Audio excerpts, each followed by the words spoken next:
4 many સવારે દરરોજની જેમ ભગવતી પ્રસાદના ઘરના દરવાજા આગળ અખબાર પડેલું હતું. તેઓ અખબાર ઉઠાવે છે અને ચાની ચુસ્કીઓ સાથે સમાચાર વાંચવા બેસી જાય છે.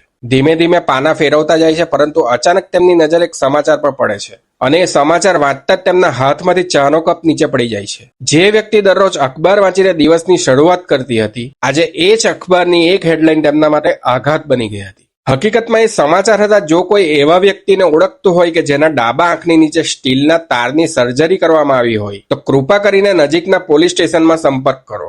આટલું વાંચતા જ ભવાની પ્રસાદના ચહેરાનો રંગ ઉડી જાય છે, કારણ કે તેમને તરત જ કોઈની યાદ આવી ગઈ હતી. જ્યારે તમે આ આખી ઘટના વિશે જાણશો ત્યારે કદાચ તમને પણ વિશ્વાસ નહીં આવે. આ સ્ટોરી છે ભવાની શંકરની. ભવાની શંકર પોતાની પત્ની નિધિ શર્મા અને 2 બાળકો સાથે રાજસ્થાનના કિશનગઢમાં રહેતા હતા. તેમનો માર્બલનો મોટો વ્યવસાય હતો અને તેઓ એક સફળ વેપારી હતા.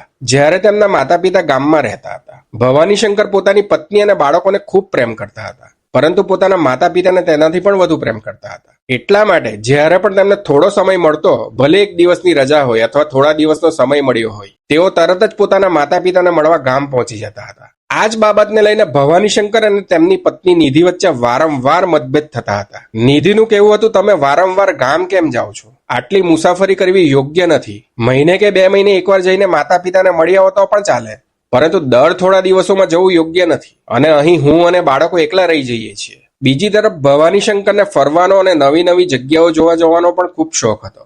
તેઓ ઘણીવાર એકલા જ પ્રવાસે નીકળી જતા. ક્યારેક પહાડોમાં ફરવા જતા તો ક્યારેક મિત્રો સાથે સમય પસાર કરતા. નિધિને પોતાના પતિની આ આદત પણ પસંદ નહોતી. તે હંમેશા કહેતી, આટલી બધી વધારે મુસાફરી જોખમી બની શકે છે. પરંતુ ભવાની શંકર હંમેશા શાંતિથી પત્નીની વાત સાંભળતા. તેઓ ક્યારેય ઝઘડો ના કરતા. ન તો માતા પિતાને મળવાનું બંધ કર્યું, ન તો ફરવાનું છોડ્યું. પછી તારીખ હતી 25 એપ્રિલ.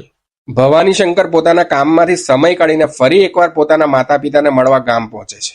તેઓ માતા પિતાને મળે છે અને ભાવુક થઈને કહે છે, મને તમારી ખૂબ યાદ આવે છે. હું મજબૂર છું, નહીતર હું તમારી સાથે જ રહેતે.